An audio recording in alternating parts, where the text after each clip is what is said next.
उनको पूरी गारंटी देकर बता देना चाहता हूं, आप जो भी करेंगे आपकी फेस वैल्यू खराब नहीं होगी, ये वादा है। इसलिए टेंशन लेने का खुल के, क्योंकि व्यापार है, बिजनेस है, ये कोई खेल नहीं है कि बोरा भरेंगे और चले जाएंगे। ये पूरा का पूरा बिजनेस है। इस पूरे बिजनेस को, कॉन्सेप्ट को जो समझेगा वो सबसे ज्यादा निकालेगा, वो सबसे ज्यादा निकालेगा। अभी हमारे मित्र उमाशंकर जी ने कहा ना, ये शरीर पंचतत्व से बनी है, 5 चीजों से। इन्होंने बहुत शानदार कहा, बहुत बेहतरीन कहा, बाई, सेल, डिपॉजिट, विड्रॉल और स्वेप। लेकिन व्यापार करने के लिए एक सूत्र बताना भूल गया उमाशंकर भाई, उसको मैं आपको बता दे रहा हूं। व्यापारी वही बनेगा जिसको 1 दर्जन बराबर 13 खिलाएगा, 12 नहीं। क्योंकि व्यापारी, आप देखिए, लीडरशिप करने आए सर, लीडरशिप में कैलकुलेशन नहीं होती है।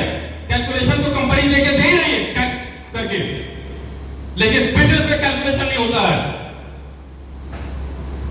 मैं भी आज के 5-6 साल पहले दुकान चलाया करता था, शॉप थी छोटी सी। तो मुझे याद है, आए हुए हैं मिस्टर विजय सोनकर, एक बार खड़े हो जाइए, इनके लिए जोरदार ताली। और इन्होंने जब सामने मेरी दुकान के ठेला लगाना शुरू किया, सर एक छोटा एग्जांपल दे रहा हूं आपको, समझिएगा व्यापार करने का तरीका। तो ये जब भी पेटी का सेव आता था, लगाते थे, तो कोई आता था, वो जानते थे कि भाई ये अधिकारी हैं, ये क्या हैं। तो ओहदे को देख करके 3 मील का सेव, 3 तरह का सेव रखते थे। एग्जाम्पल के तौर पे 60 रुपया, 90 रुपया, 120 रुपया। तो एक सेव काटते थे और काट के खिला देते थे। क्या वजन में एक सेव कम करते थे? क्या नहीं करते थे।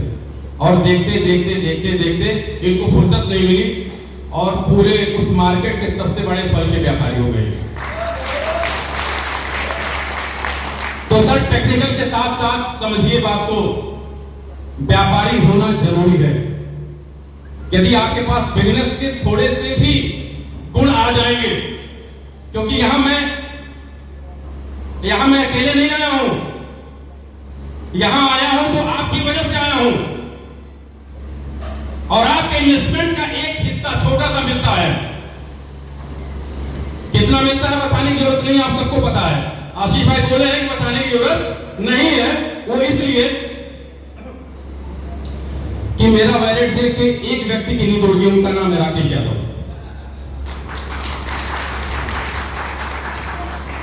पर्सनली आप लोग वैलेट चेक कर लीजिएगा मेरा, उसमें से किसकी नींद उड़ेगी ये मैं नहीं बता सकता, क्योंकि इतिहास लिखने के लिए 100 में 100 की जरूरत नहीं पड़ती है, सिर्फ 5 की जरूरत पड़ती है। कंपनी चलाने के लिए सबकी जरूरत नहीं पड़ती है। बहुत से लोग लगा के सो गए हैं, बहुत से लोग किसी के दूसरे के रहमत करम पे ले रहे हैं। लेकिन आज एक टेक्निक चेंज हुआ,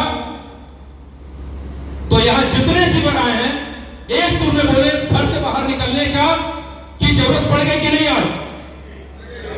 क्यों सर? नहीं तो आंखों से देखते रहिए ना।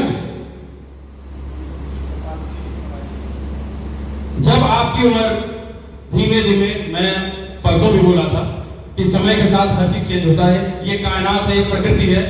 जब हम गर्मी से ठंडी में जाते हैं, बरसात से ठंडी में जाते हैं, और ठंड से जब गर्मी में आते हैं तो चेंजिंग होती है। तो कुछ लोगों की तबीयत भी खराब होती है, कुछ लोगों की तबीयत भी खराब होती है, और उसी चेंजिंग में कुछ लोग दुनिया से निकल भी लेते हैं। कुछ ही लोग ऐसे होते हैं जिन्हें कुछ नहीं होता है, जिन्हें कुछ नहीं होता है, ऐसे बहुत कम लोग होते हैं। कंपनी 15 जनवरी 2022 से स्टार्ट है, आज लगभग 16-17 महीने हो गए। मैं आपसे पूछ रहा हूं, यहां भी मौसम चेंज होगा कि नहीं? थोड़ा बहुत होगा ना, लेकिन इनकम नहीं बंद होगी। इनकम किसकी बंद होगी? काम नहीं करने वाले की। मैं प्रॉपर वे में फोन करता हूं, मैं प्रॉपर वे में कहता हूं, और मेरे कहने का कोई असर यदि नहीं होगा तो सर बिजनेस कैसे बढ़ेगा आगे? एक पॉइंट में जाकर रुक जाएगा ना। तो ये चेंजिंग किसके लिए है? ये चेंजिंग उनके लिए है जो आराम से बैठ करके विड्रॉल मार रहे थे। मैं सही बात बोल रहा हूं नहीं सर?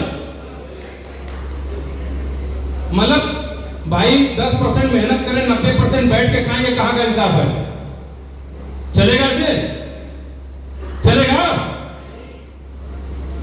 तो जिसकी जितनी हिस्सेदारी, जिसकी जितनी जिम्मेदारी, उसकी उतनी,